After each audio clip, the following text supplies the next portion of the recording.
18, 19, 20. మొదటి యోహాను పత్రిక 3వ అధ్యాయం 18, 19, 20. కలిసి చదువుకుందాం.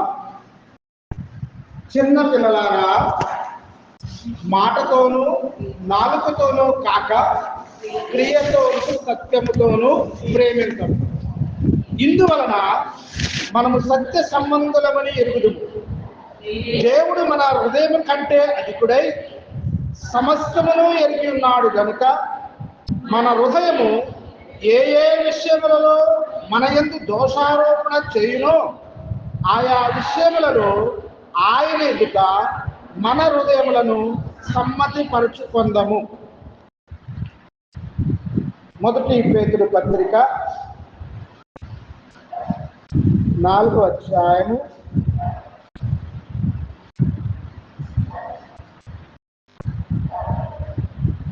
16 నుంచి 19 వరకు చదువు. 4 వచనాలు ఉన్నాయి కాబట్టి మార్చి చదువు. మొదటి పేతురు పత్రిక 4వ అధ్యాయము 16, 17, 18, 19. ఎవడైనను క్రైస్తవుడైనందుకు బాధ అనుభవించిన ఎడల అతడు సిగ్గుపడక ఆ పేరును బట్టియే దేవుని మహిమపరచవలెను.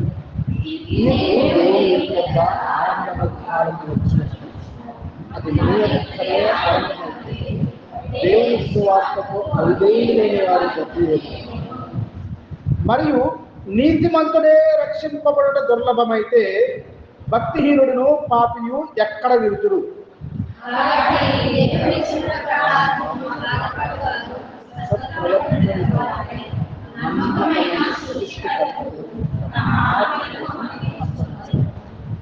మరొకమారు మొదటి యోహాను పత్రిక 3వ అధ్యాయము 19, 20 వచనాలు కలిపి ఉన్నాయి. మరొకసారి చదువుకుంటాం. ఇందువలన మనము సత్య సంబంధులమని ఎరుగుదుము. దేవుడు మన హృదయము కంటే అధికుడై సమస్తమును ఎరిగి ఉన్నాడు గనుక మన హృదయము ఏ ఏ విషయములలో మన యందు దోషారోపణ చేయును ఆయా విషయములలో ఆయన ఎదుట మన హృదయములను సమ్మతి పరుచుకుందాము. ప్రభువైన యేసుక్రీస్తులో దేవుడు తండ్రి అనే దేవుడు మనల్ని ప్రేమించి అనుగ్రహించి అనేక మార్లు జ్ఞాపకం చేసుకున్నాం. దేవుడు క్షమించుటకు సిద్ధమైన మనసు కలిగిన వాడు, ఆయన యొక్క క్షమాపణ దొరుకునని చెప్పి, ఆయన త్రోసివేయవాడు కాడని చెప్పి, ఆయన లేవనెత్తువాడని చెప్పి మనం ఎరుగుదము. ఈ వాక్య భాగంలో మరొక మారు జ్ఞాపకం చేయబడేది ఏంటంటే, వ్యక్తిగతంగా మనము మన హృదయము దేవుని దృష్టిలో ఏ ఏ విషయములలో ఇంకా దోషారోపణ చేస్తుందో ఆయా విషయములో దేవుని ఎదుట మన హృదయాలను సమ్మతి పరుచుకోవడానికి క్రైస్తవునికి దేవుడు అనుగ్రహించిన మంచి తరుణం. బలహీనం ఎన్నో మార్లు మనం కూడా అటువంటి తరుణాలని త్రోసివేస్తూ వచ్చాం. కనికరమ గల దేవుడు ఇంకా కూడా మనకు తరుణాలు ఇస్తున్నాడు. అయితే అదే సమయంలో మనం హెచ్చరికను కూడా జ్ఞాపకం చేసుకోవాలి. దేవుని వాక్యంలో హెచ్చరికను ఖాతరు చేయకుండా ఉంటే అకస్మాత్తుగా, లేకపోతే దేవుడి శిక్షకు, లేకపోతే దేవుడు కనికరించి ఇచ్చిన దాన్ని దుర్వినియోగపరిచిన దాని కొరకు మనము ప్రతిఫలముగా శిక్షను అనుభవించవలసిన వారు ఉంటున్నాం. అందునిమిత్తమే మనకు తెలుసు, సామెతలో రాయబడింది, ఎన్నిసార్లు గద్దించినను లోబడని వాడు మరి తిరుగు లేకుండా. మనందరికీ తెలుసు, దేవుడు కనికరంగా దేవుడు మనంతగానో ప్రేమించి మనకిస్తున్న తరుణాలు. మనం 2 మార్లు చదువుకున్న భాగంలో మన హృదయము ప్రభువైన దేవుడు ఇచ్చిన మనసాక్షిని ఆధారం చేసుకొని మనలో ఏదైతే దోషారోపణ ఇంకా చేస్తూ వస్తుందో వాటి విషయమై దేవుని దగ్గర సమ్మతి పరుచుకోవడానికి సమయాన్ని తిరిగి తిరిగి మరలా ఆయన అనుగ్రహిస్తున్నాడు.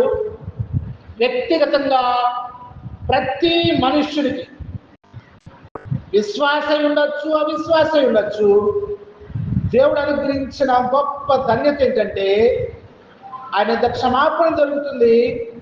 మనము మరొక భాగంలో రాయబడింది, ఆయన ప్రభు యేసుక్రీస్తుని గురించి రాయబడిన మాట, ఆయన మన కొరకై నిత్యము విజ్ఞాపన చేయు విజ్ఞాపనకర్తగా అని అంటున్నాడు. మన పక్షంగా వ్యాజ్యమడే దేవుడు అంటున్నాడు. అయితే మనము ఖాతరు చేయని వానిగా ఉంటే మనము మనంతట మనమే త్రోసి వేసుకునే వారికి ఉంటాం. కాబట్టి ఒక భాగం చూద్దాం. ఈ భాగం చూసుకొని మనం కూడా వ్యక్తిగతంగా సంఘంగా బలహీనతలను దేవుని దగ్గర ఒప్పుకొని సమ్మతి పరుచుకోవటం అంటే ఆయన దగ్గర చక్కపరుచుకొని మన మామూలుగా సమయం ఉండగానే అంటారు కదా, అట్లా మనము దేవుడు ఇచ్చిన తరుణాన్ని సద్వినియోగం చేసుకొని సమ్మతి పరుచుకొని అంటే చక్కపరుచుకొని దేవుని దగ్గర క్షమాపణ పొంది మనము మన మనవి అనుకూలమైనదిగా, అంటే మనం ఇంకా దోషారోపణ మనకు చేస్తున్నా మనకి మన మీద నేరం మోపుతున్నప్పటికీ మనము ఖాతరు చేయకుండా అంటే దేవుని యొక్క అనుగ్రహాన్ని కూడా త్రోసివేసిన వారంగా ఉండి మనం మనవి చేస్తే అది అనుకూలమైనవి కాదు, అది దేవుడు వినడనేది జ్ఞాపకం చేసుకొని మనము మన హృదయాల్లో కూడా ఏ విషయంలో మన హృదయం దోషారోపణ చేస్తుందో దేవుని ఎదుట సమ్మతి పరుచుకుందాం. ఒక భాగము క్లుప్తంగా చూసి మనం కూడా దేవుని దగ్గర సరి చేసుకొని అప్పుడు మన మనవి దేవునికి తెలియజేద్దాం. 2వ సమూయేలు 21వ అధ్యాయము 2వ సమూయేలు అనేక మార్లు వ్యక్తిగతంగా ధ్యానించినప్పుడే కానీ అనేక మార్లు ధ్యానించిన భాగమే 2వ సమూయేలు 21వ అధ్యాయం.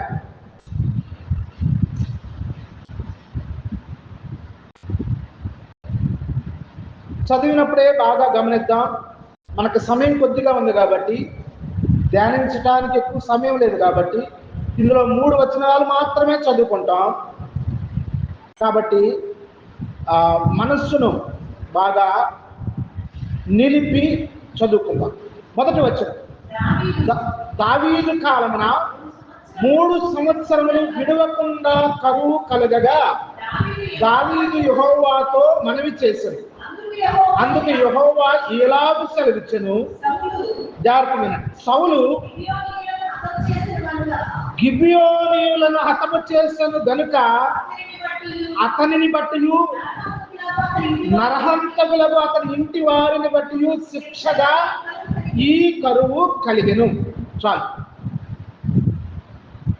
కరువు కలిగిన మాట చెప్తున్నాడు అదే వచనములో. అదే దాంట్లో దేవుడు ఎందుకు ఆ కరువు వచ్చిందో కూడా దానికి కారణం కూడా చెప్తున్నాడు. అందును బట్టి దావీదు చేసిన పని తిరిగి 5వ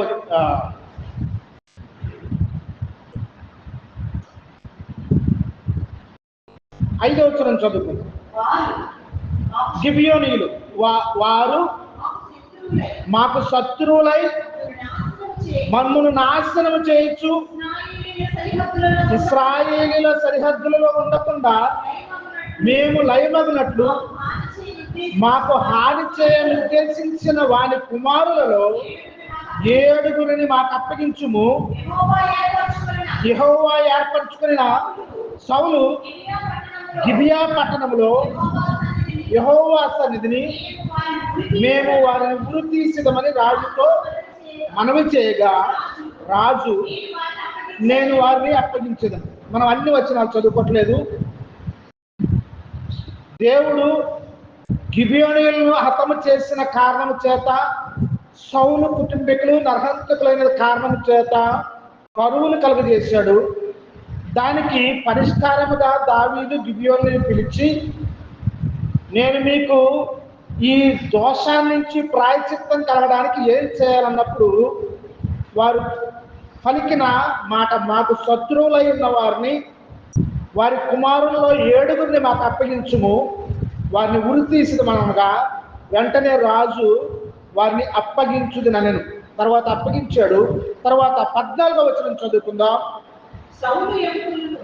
సౌలు ఎముకలను, అతని కుమారుడైన యోనాతాను ఎముకలను బెన్యామీను దేశమునకు చేరిన సేలాలో ఉన్న సౌలు తండ్రి కీషు సమాధి అని పాతిపెట్టింది. దీని పైన అంతా కూడా వారికి అప్పగించినప్పుడు వారు ఉరి తీశారు. వారి ఎముకలు మళ్ళీ చేర్చబడి ఒక చోట పెట్టబడి, అయితే 14వ వచనం చివరి భాగంలో రాజు ఈలాగు చేసిన తరువాత దేశం కొరకు చేయబడిన విజ్ఞాపనమును దేవుడు అంగీకరించాడు. చూడండి, మనం కూడా వ్యక్తిగతంగా ఉండొచ్చు, కుటుంబంగా ఉండొచ్చు, సంఘంగా ఉండొచ్చు. మన మనవి అంగీకరించబడటానికి ఏమి నివృత్తి చేయాలంటే దేవుడు ఏదైతే అడ్డంగా ఉందో దాన్ని తీసివేసుకుంటాం. అంటే ఇందాక మనం మొదటి యోహాను పత్రికలో చదువుకున్నట్లుగా ఏ విషయంలో మన హృదయము దోషారోపణ చేయించి వస్తుందో వాటిని సమ్మతి పరుచుకుంటా. ఎవరి దగ్గర? మన తండ్రి అయిన దేవుని ఎదుట మనం సమ్మతి పరుచుకున్నప్పుడు మన మనవి అంగీకరించబడినదిగా మనము ఆయన సన్నిధానానికి చేర్చుకోబడే వరంగా. కాబట్టి ఇక రాత్రి కాల సమయన మనం కూడా మన హృదయాల్లోనే మనకు దేవుడైతే జ్ఞాపకం చేసుకొస్తున్నాడు, అది మన ఇప్పటి వరకు మన హృదయాల్లో ఏదో బలమైన లేకపోతే గొప్పదైన పాపంగా కనపడకపోవచ్చు. కానీ అది నీకు దేవునికి నీ మనవి వినకుండా, అంగీకరించబడకుండా అడ్డుగా ఉన్నది. ఆ సంగతిని మనం జ్ఞాపకం చేసుకొని గొప్ప కృపనిచ్చిన ఆయన ఇశ్రాయేలీయులను పొగుడుతూ కీర్తన పాడారు. మనందరూ తెలిసిన 146వ కీర్తన కొంట, ఆయన కృప నిరంతరముండును. ప్రతి వచనములో ఆయన కృప నిరంతరముండును. సమాజం అంతా పలుకుతారు. మొట్టమొదటి పలికితే యాజకుడు పలికితే తర్వాత సమాజం అంతా ఆయన కృప. చూడండి, నిరంతరమున్న ఆయన కృపను మనము తోసివేసిన వారంగా మనం ఉంటాం. కాబట్టి మన హృదయము ఏ విషయం ఇంకా దోషారోపణ చేస్తుందో దేవుని ఎదుట సమ్మతి పరచుకోవడానికి మనం సిద్ధపడినట్లయితే మన మనవి ఆలపించబడుతుంది.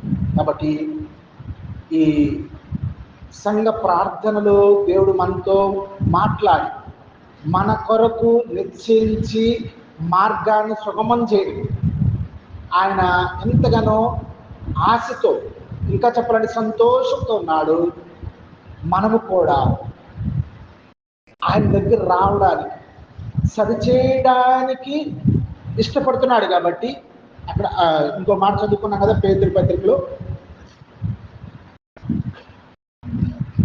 మనం పాటలో కూడా పాడుకున్నాం. ఆఖరి వచనం, 4వ అధ్యాయం ఆఖరి వచనం. కాబట్టి దేవుని చిత్త ప్రకారము బాధపడువారు సత్ప్రవర్తన గలవారై నమ్మకమైన సృష్టికర్తకు తమ ఆత్మలను అప్పగించుకునే వాళ్ళు.